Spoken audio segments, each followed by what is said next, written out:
Baik, sekarang kita akan membahas tentang kerangka ilmiah ekonomi Islam ya, yakni bisa dikatakan sebagai suatu alasan kenapa kita belajar ekonomi Islam dan bagaimana kerangka ilmiahnya ya. Nah, kalau dilihat dari definisi ya, kita lihat dari definisi apa sih eh, ekonomi Islam? Apakah sama sekali baru atau sudah lama ya? Nah, sektor ekonomi itu ada berapa? Nah, ini sudah nanti sektor ekonomi ada tiga ya kalau di ekonomi Islam. Ada sektor real, sektor keuangan, tapi kemudian di Islam ada sektor sosial, keuangan sosial. Nah, bicara tentang pengertian ya definisi yang sudah juga dijawab di Padlet dengan merujuk kepada e-book yang kita sarankan ya. Di antara yang kita rujuk misalnya Abdul Manan, ini salah satu tokoh ekonomi Islam. Beliau menyebut bahwa ekonomi Islam adalah social science which studies the economic problem of people imbued with the value of Islam. Jadi ekonomi Islam adalah social science ya. Apa yang dikaji? Yang dikaji adalah economic problems of people. Nah, persoalan-persoalan ekonomi manusia. Nah, apa sih sebenarnya persoalan ekonomi manusia? Nah, persoalan ekonomi manusia yang utama itu adalah seringkalinya kalau kita merujuk pada buku-buku ekonomi ya, ekonomi problemnya itu manusia memproduksi apa, bagaimana mendistribusikannya, dan bagaimana konsumsinya. Nah, economic problem tadi imbued with the value Islam. Nah, bagaimana itu dinilai kemudian diberikan perspektif nilai-nilai Islam. Jadi bagaimana produksi sesuai dengan nilai Islam, pasar sesuai dengan ekonomi Islam, kemudian konsumsi juga sesuai dengan ekonomi Islam. Nah, itulah eh, yang dimaksud dengan ekonomi Islam menurut M. Amanan. Nah, menurut Khursyid Ahmad, bahkan Khursyid Ahmad ini sering disebut sebagai bapak ekonomi, ya, bapak ekonomi Islam. Beliau menyebut a systematic effort to try to understand the economic problem of man's behavior in relation to that problem from an Islamic perspective. Jadi kalau menurut beliau, systematic effort, jadi upaya yang sistematis. Nah, upaya sistematis itu maknanya apa? Ya, upaya yang dilakukan dengan metode-metode tertentu. Ya. Metode tertentu itu diantaranya apa? Ya, berarti dengan menggunakan metode ilmiah. Nah, disinilah kemudian menggambarkan bahwa ekonomi Islam itu adalah memang memiliki kerangka ilmiah. Kenapa? Karena ada systematic effort-nya. Nah, untuk apa? To try to understand the economic problem. Jadi, untuk mencoba memahami problem ekonomi and man's behavior dan perilaku manusia. Perilaku manusia dalam produksi, konsumsi, pasar gitu ya. In relation to that problem from an Islamic perspective. Dan itu semua dilihat dengan perspektif ekonomi Islam, perspektif Islam. Nah, kalau kita lihat sebelumnya tadi dari buku An-Nusut Aqtisadiyah, jadi nas-nas ekonomi yang ada dalam Al-Quran dan Sunnah, itu menggambarkan memang cukup banyak dan itu adalah perspektif Islamnya ya dalam ekonomi. Kalau Muhammad Ijaz Siddiqi, jadi salah satu tokoh yang juga sangat familiar di dalam ekonomi Islam, beliau menyebut ekonomi Islam adalah the Muslim thinker respond. Nah, respon para pemikir Muslim. Respon para pemikir Muslim. Jadi kalau ini tadi adalah social science itu ya berarti yang melakukan juga Muslim thinker. Ya. Kemudian dari sisi bersama dari systematic effort juga, dan itu menggambarkan juga berarti yang melakukan adalah intelektual. Nah, jadi ini sebenarnya sama bahasanya, ada yang pertama social science, kalau yang kedua itu adalah systematic effort, ini adalah yang ketiga Muslim thinker respond. Nah, ini menggambarkan sebenarnya itu hal yang sama, cuman dengan bahasa yang berbeda. Nah, the economic challenge of the time. Jadi tantangan ekonomi pada masanya. Itulah kenapa ekonomi itu terus mengalami perkembangan karena masanya itu beda-beda. Sehingga karena masa yang berbeda itu tantangannya berbeda dan membutuhkan solusi yang berbeda. Misalnya ekonomi sekarang pada masa pandemi. Nah, maka dibutuhkan juga pendekatan-pendekatan yang berbeda karena pada masa pandemi ini mengalami sesuatu yang berbeda dengan masa-masa ketika sebelumnya. Nah, bagaimana Muslim thinker itu memberikan respon terhadap tantangan ekonomi itu pada masanya. Dan this response is naturally inspired by the teaching of Quran and Sunnah, as well rooted in them. Dan itu responnya itu naturally inspired, jadi diinspirasi dari ajaran-ajaran Al-Quran dan Sunnah.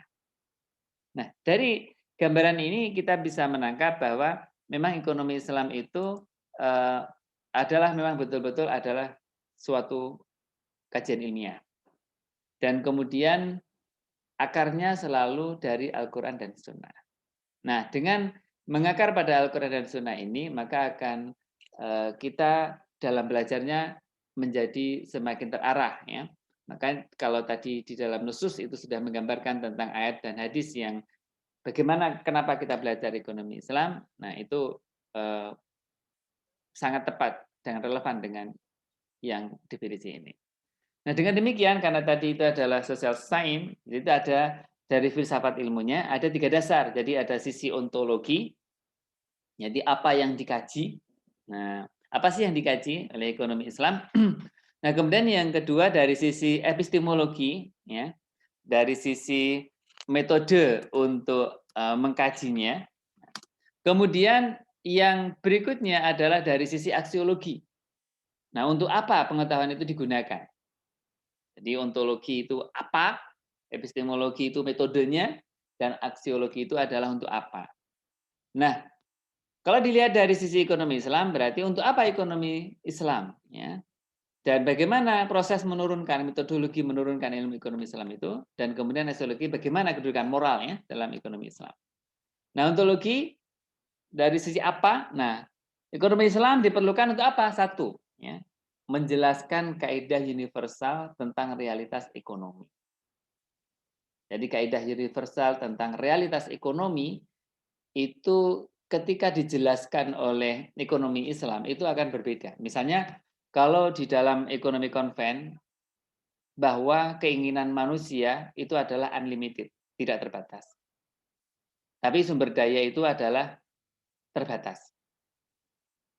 Nah, apakah kaidah universal tentang realitas ekonomi itu seperti itu yang menurut Islam?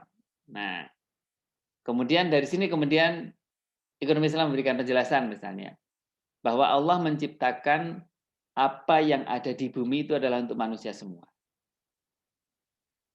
Dan apa yang dimanfaatkan oleh manusia dari sumber daya itu juga terus mengalami perkembangan.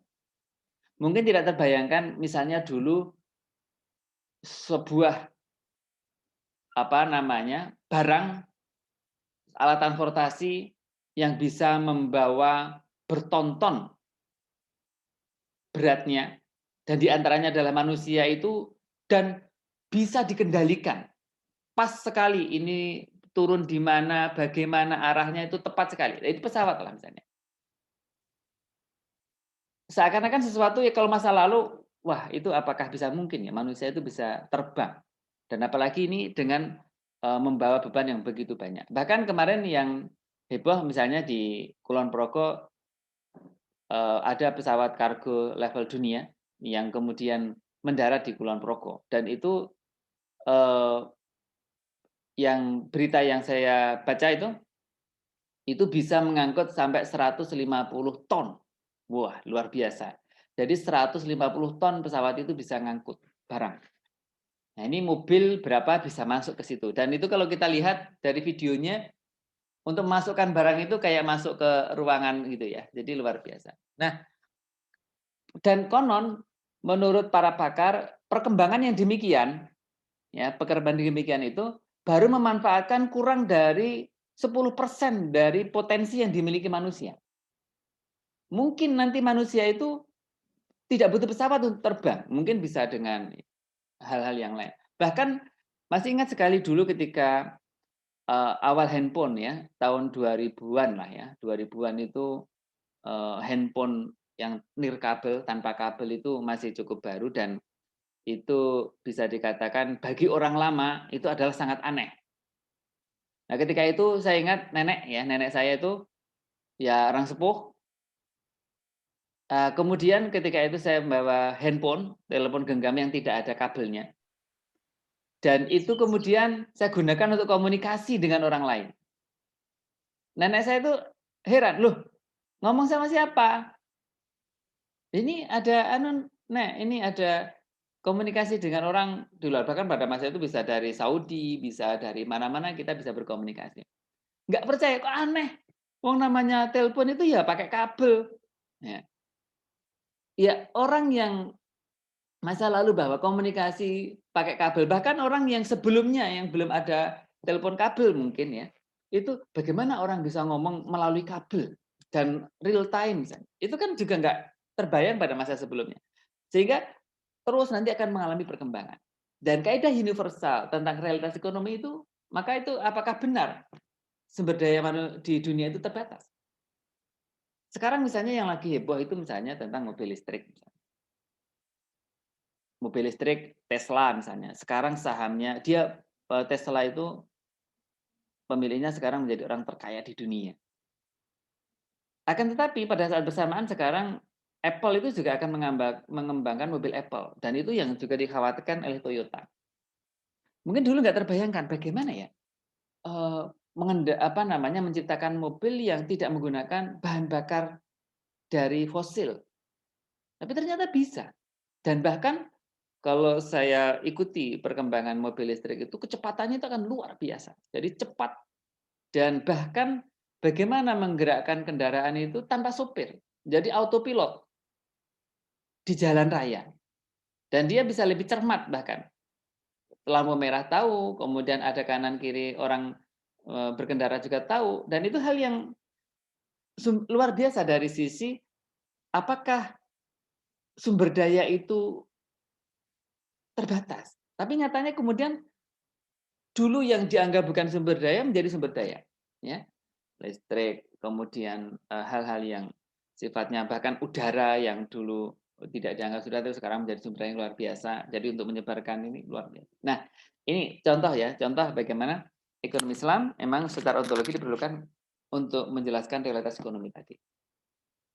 Nah, kemudian yang kedua, yang heboh lagi juga misalnya yang viral itu tentang adanya tanah yang emas itu ya di Kongo itu yang sempat viral dan ternyata setelah saya baca itu bukan hoax dan itu beneran pemerintah setempat menghentikan itu untuk sambil menunggu untuk diatur karena itu betul-betul wilayah itu pasirnya itu tanahnya itu mengandung emas jadi dengan mengolah secara tradisional pun sudah keluar emas.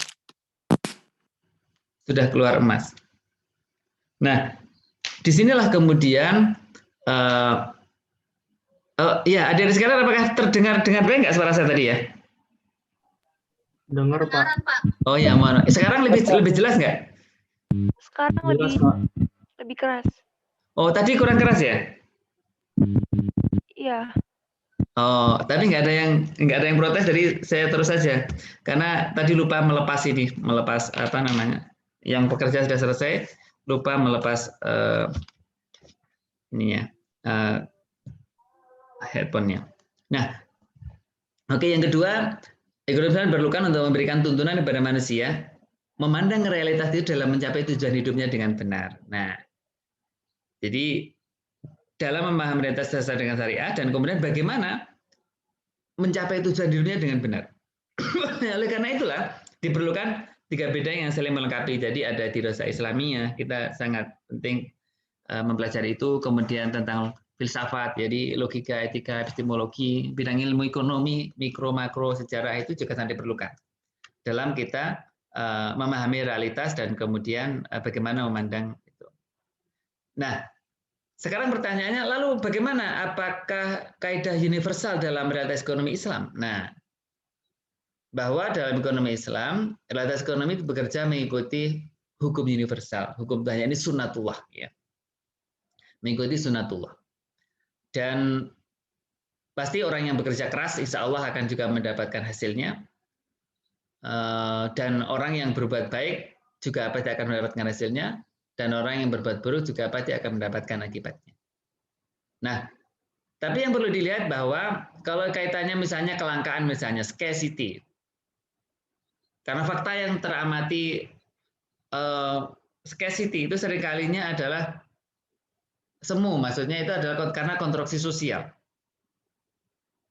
Nah, kaitannya dengan apakah kelangkaan sumber daya jati, ini kalau kita lihat misalnya informasi dari Islam, jadi kelangkaan sumber daya itu seringkalinya adalah karena relatif.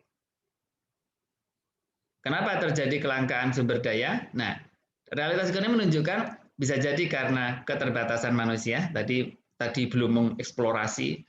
Kalau yang dulu dianggap belum sumber daya, lambat laun menjadi sumber daya, yang terbukti sekarang menjadi ternyata, ya, bisa terbang, bisa ini dan seterusnya.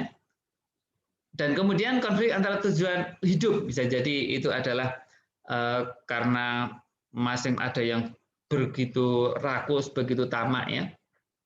Kemudian bisa jadi sumber daya ekonomi tidak merata.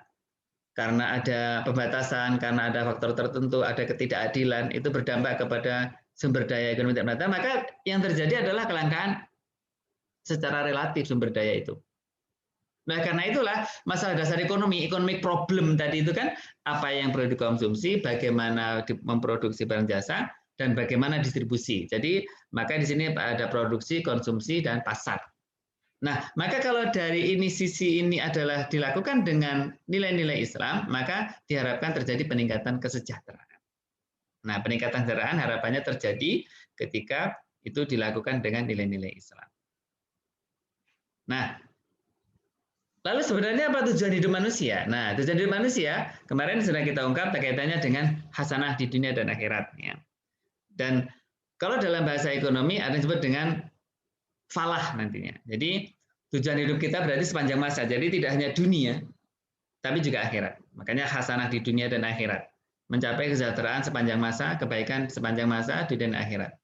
Sehingga definisi waktu kaitannya dengan kesejahteraan dalam perspektif Islam berbeda. Dalam Islam, kesejahteraan itu dimensinya adalah sangat panjang. Jadi tidak hanya di dunia, tapi juga di akhirat. Sehingga kalau digambarkan bahwa tujuan kita ekonomi Islam itu falah di dunia dan akhirat, hasanah di dunia di akhirat. Jadi di dunia misalnya kelangsungan hidup yang baik, ya, kebebasan berkeinginan, ya, kita bebas melakukan apa saja, kehormatan dan kekuatan. Ya seperti yang kemarin kita bahas tentang dunia hasanah itu. Jadi bagaimana kelangsungan hidup yang baik, jadi kaitannya dengan sana'in jamilin, sebutan yang baik, termasuk di dalamnya adalah bagaimana kendaraan kehidupan yang baik. Nah, kemudian fi'lah di akhirat, kesejahteraan abadi, ya. Kelangsungan hidup abadi fil akhirat itu masuk surga, diampuni dosa-dosanya, tidak mampir ke neraka, ya.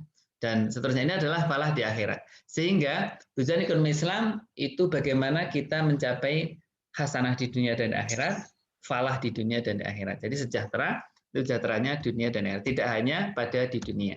Nah, sejahtera falah itu yang holistik dan seimbang. Holistik dan seimbang maknanya apa? Dimensinya itu spiritual dan material. Jadi dimensinya tidak hanya material cukup, tapi juga spiritualnya dan juga individu dan sosial. Individu dan sosial maknanya berarti tidak hanya self interest tapi juga mementingkan kesejahteraan masyarakat.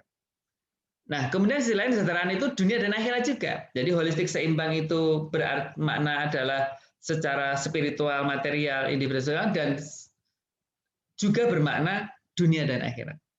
Nah, jika kondisi ideal ini bisa kita wujudkan, ya, maka tentu kita akan mendapatkan kehidupan yang sangat luar biasa baik, ya. Di dunia akan bahagia dan di akhirat itu akan bahagia. Dan itulah yang tujuan kita berekonomi secara Islam. Nah, sehingga dengan demikian konsep inilah yang disebut dengan falah, ya. Dalam terminologi ekonomi Islam itu disebut dengan falah. Yani sejahtera di dunia, hayya 'alal falah. Ya, itu mengajak kita untuk sejahtera aja tidak hanya dunia tapi juga di akhirat. Nah, proses mencapai falah itu dilakukan dengan apa? Nah, ini. Ya, tentu dari sisi dunianya ini adalah manfaat materi, ya, manfaat materi, manfaat spiritual. Jadi kalau dalam bahasa usul fikihnya nanti hifdzuddin, ya, spiritual, ya, hifdzuddin, kemudian hifdzun nafas, jiwa, ya, kemudian hifdzul akal, kemudian hifdzul mal, dan kemudian hifdzun nasl, generasi. Dan kemudian juga udah mencapai falah itu dalam kaitannya apa tadi persoalan ekonomi, ya produksi, konsumsi, dan produksi, konsumsi, dan distribusi itu kaitannya dengan bagaimana halal, ya, niatnya itu senantiasa terjaga baik, moral akhlak Islam itu senantiasa terjaga baik. Nah, itu akan berdampak kepada berkah.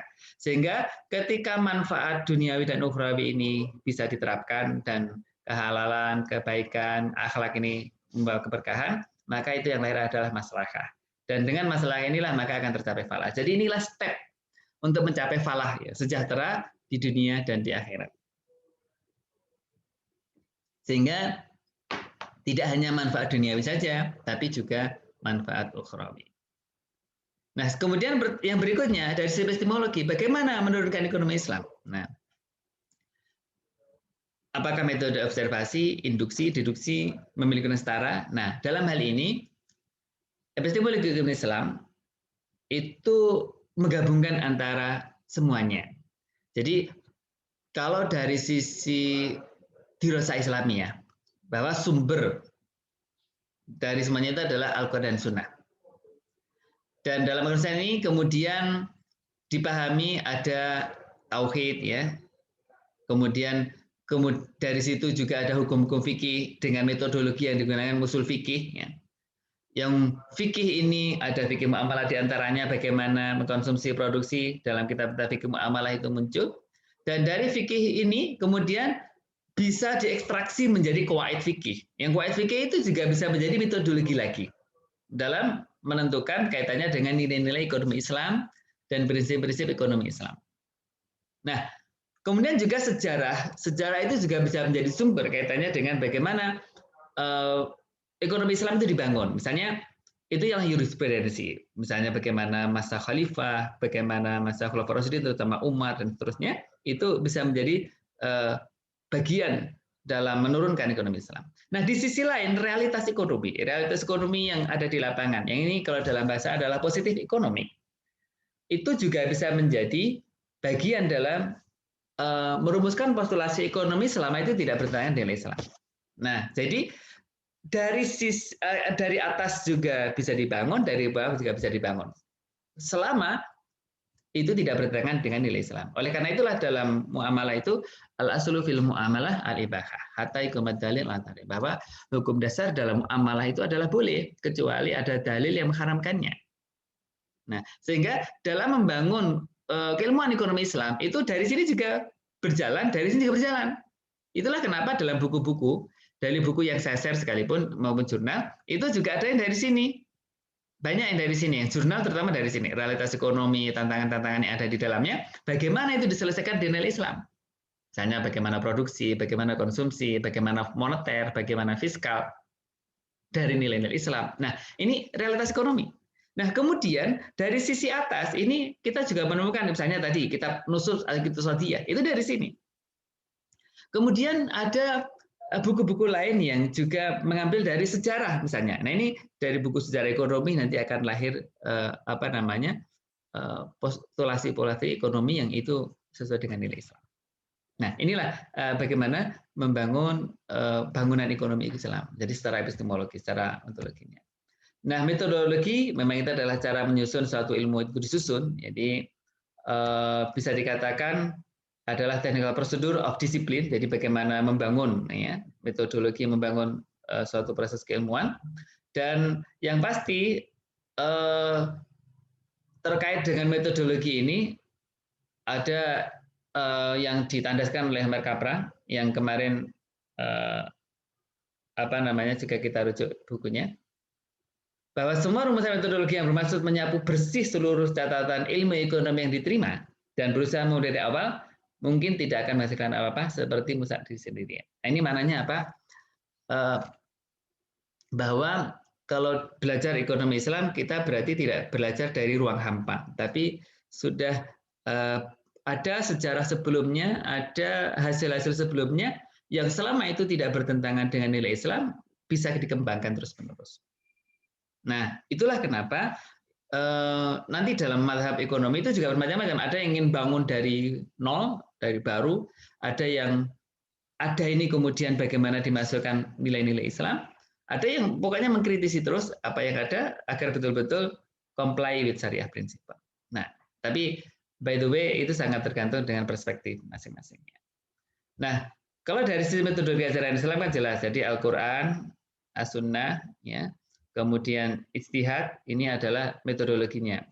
Makanya kalau dari atas tadi, Quran Sunnah, itu dengan ijtihad akan lahir bagaimana menyelesaikan persoalan-persoalan. Itulah kenapa ijtihad itu memang dinamisasi dari ajaran Islam. Jadi ajaran Islam itu terus bisa berdinamika, itu karena memang Islam menyediakan area yang namanya ijtihad ini.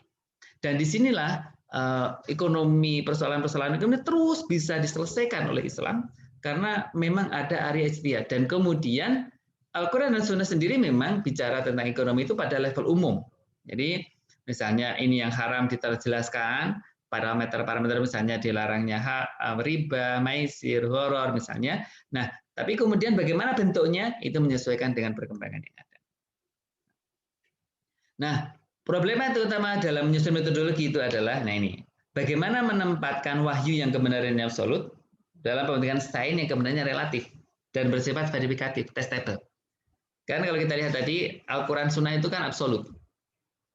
Tapi bagaimana itu menempatkannya ketika ditempatkan, oh padahal sains itu relatif, testable, bisa berubah.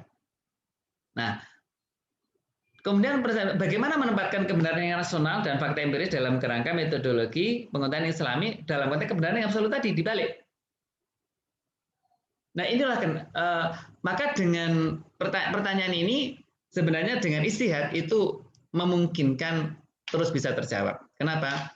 Karena taghayyurul fatwa bitaghayyuril azminah wal amkinah. Jadi pergantian atau perbedaan fatwa, berubahnya fatwa hukum ya kaitannya hasil ijtihad itu dengan bitaghayyuril azminah wal amkinah, dengan berubahnya zaman dan juga tempat.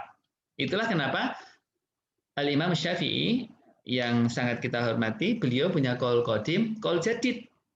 Jadi ada ijtihad lama, ada ijtihad baru. Dan itu nggak apa-apa. Kenapa? Karena zaman berubah, tempat berubah. Dan itulah kenapa ekonomi Islam terus bisa berkembang. Kenapa? Karena memang walaupun zaman berubah, kemudian tempat berubah, parameternya itu nggak berubah. Sehingga tetap bisa beradaptasi dengan perubahan-perubahan itu. Nah, disinilah ijtihad memang memerankan penting. Disinilah kenapa dalam pelaksanaan ekonomi Islam itu selalu di setiap negara ada otoritas fatwanya. Di Indonesia misalnya Dewan Syariah Nasional, ya, yang itu memiliki otoritas untuk mengeluarkan fatwa kaitannya dengan aktivitas ekonomi. Karena dalam aktivitas ekonomi dibutuhkan jawaban-jawaban terhadap aktivitas-aktivitas yang berjalan yang ada, apakah ini syariah apa tidak. Nah, dengan begitu terus bisa berkembang, terus bisa berkembang, terus bisa berkembang. Dan yang pasti bahwa ketika kita menerapkan hukum Islam itu semuanya untuk kemaslahatan manusia. Dalam Syatibi menyebut wa ma'lumun anna syari'ata innama wudiyat limasalihil khalqi bitlaq. Bahwa diketahui maklum itu diketahui dengan jelas, mudah bahwa syariat itu adalah memang dibuat untuk kemaslahatan makhluk secara mutlak. Syekh Zulkarnain menyebut aina makanat al maslahatu fatamah hukum. Di mana saja maslahat, di situ ada hukum Allah. Nah, ini menggambarkan bahwa memang ketika orang itu menerapkan kaidah-kaidah ekonomi, kaidah syariah dalam ekonomi itu akan pasti membawa maslahat, pasti akan membawa kebaikan. Nah, bahkan kalau Sudri itu menyebut yang namanya metodologi itu adalah suratik proses. Jadi suro itu apa? Musyawarah ya. Musyawarah antara apa? Antara yang permanen, yang tetap dengan antara yang berubah terus zaman tadi. Dan itulah ijtihad. surati proses itu adalah ijtihad. Bagaimana mengkombinkan atau bagaimana mempertemukan antara realitas yang ada itu dengan dihukumi dengan hukum-hukum yang berasal dari Al-Quran Sunnah dengan metodologi ijtihad. Sehingga apapun yang terjadi dalam perkembangan ekonomi di alam dunia ini tentu akan tetap bisa diikuti oleh Islam karena ada surati proses, ada ijtihad itu yang menghasilkan berbagai bidang. Nah, dengan demikian kalau tokoh-tokoh yang kita rujuk misalnya sumber pendidikan ekonomi Islam ada Al-Quran, Sunnah, ada usul fikih tadi ya, sejarah peradaban, dan juga terkait dengan berbagai data. Jadi ini juga sama tadi ya, dari atas ada wahyu, dari bawah ada dengan induksi. Jadi ada deduksi, induksi, dan kemudian konvergensi juga. Irfanul Haq, ya metodologi bertumbuh pada dua hal. Jadi pemahaman kritis terhadap Al-Quran Sunnah. Nah, menjalankan metodologi yang kreatif dan inovatif selama tidak bertentangan dengan Al-Quran Sunnah. Dan sekarang apa yang dilakukan oleh para ahli di bidangnya, jadi di fatwa DSN ya, itu orang-orang yang ahli di bidangnya selalu kreatif dan inovatif untuk kemudian bagaimana memahami realitas tetap berpandukan pada Al-Quran dan Sunnah. Sehingga kalau Mazhar misalnya ini yang diantaranya saya berikan linknya kemarin ketika di kuliah asinkron videonya. Sumber ada Al-Quran, Sunnah, sikap kritis, dan juga kombinasi metode deduksi dan retrospektif. Nah, sehingga memungkinkan penggunaan alat-alat kuantitatif untuk mengolah data empiris matematika tadi. Itulah kenapa dalam ekonomi Islam kita juga belajar ada matematika ekonomi, statistik ekonomi, ekonometrika. Nah, dalam rangka apa? Dalam rangka itu untuk menganalisa realitas ekonomi, bagaimana itu dinilai dari sisi Islam. Sehingga dari sisi metodologi menjadi komprehensif. Ya. Garis besarnya, kalau begitu berarti Al-Quran Sunnah adalah sumber kebenaran paling utama. Keduanya sumber ilmu ekonomi yang utama, walaupun Al-Quran tidak diturunkan semata-mata persoalan ekonomi ya. Tadi barusan launching, hari ini launching kaitannya dengan Tafakuh, ya di Pusat Studi Al-Quran dan Sunnah. Profesor Quran menyebut bahwa Al-Quran diturunkan sebagai wahyu, hudal linnas, bayinat, dan bukan untuk pengetahuan dan seterusnya. Jadi tidak boleh dipaksakan untuk itu. Akan tetapi yang pasti dalam Al-Quran Sunnah juga mengandung hal-hal yang tidak bertentangan dengan pengetahuan. Ilmu usul tetap mengikat, metodologi ilmu Islam jadi usul fiqh. Itulah kenapa juga belajar ilmu usul fiqh, juga belajar kaidah fikih. Dan kemudian penggunaan metode ilmiah konvensional selama dapat dibenarkan, tidak benar salah, maka itu juga dibolehkan. Makanya tadi ada metode-metode yang digunakan untuk analisa, tadi secara matematis, ada ekonometrik, itu bisa digunakan. Nah, kemudian pada dasarnya metode dari metode ilmiah memiliki peluang menghasilkan kesimpulan yang sama dan yang bersumber dari usul fikih. Jadi sebenarnya sama-sama ilmiahnya, usul fikih juga secara ilmiah, jadi usul adalah untuk ayat-ayat qauliyah dari sana. Kemudian kalau metode ilmiah untuk ayat-ayat kauniyah. Ayat kauniyah berdasarkan alam. Nah, yang terakhir, bagaimana kedudukan moral secara metodologis? Ya, moral merupakan bagian integral dari ajaran Islam. Sehingga kalau dilihat dari paparan yang sebelumnya, pada pekan lalu misalnya kita jelaskan, Islam itu ada akidah, ada syariah, ada akhlak. Nah, posisi moral itu sangat luar biasa. Bahkan dalam hadis disebut innama bu'istu liutamima makarimal akhlak. Tidaklah aku diutus kecuali untuk menyempurnakan akhlak yang mulia. Nah, dengan demikian menunjukkan bahwa moral memang bagian integral dari ekonomi Islam itu sendiri karena itu akan menjadi bagian yang sangat penting dan berpengaruh luar biasa dalam behavior-nya, dalam perilaku ekonominya. Nah, sumbernya tentu dari Al-Quran Sunnah. Nah, sehingga jelas sekali kedudukan moral sebagai bagian dari aksiologi ekonomi Islam ini sangat kuat dalam bagaimana mewujudkan ya falah tadi. Lalu pertanyaannya bagaimana mengintegrasikan moral dalam membawa realitas ekonomi menuju falah? Nah, akhlak tadi akan membimbing manusia untuk bertindak rasional dan rasionalnya itu adalah rasional yang Islami ya. Dan juga akan membangun infrastruktur ekonomi yang mendukung pada rasionalitas Islami. Jadi soal nanti kita akan bahas juga kaitannya dengan rasionalitas Islami. Apa itu rasionalitasnya?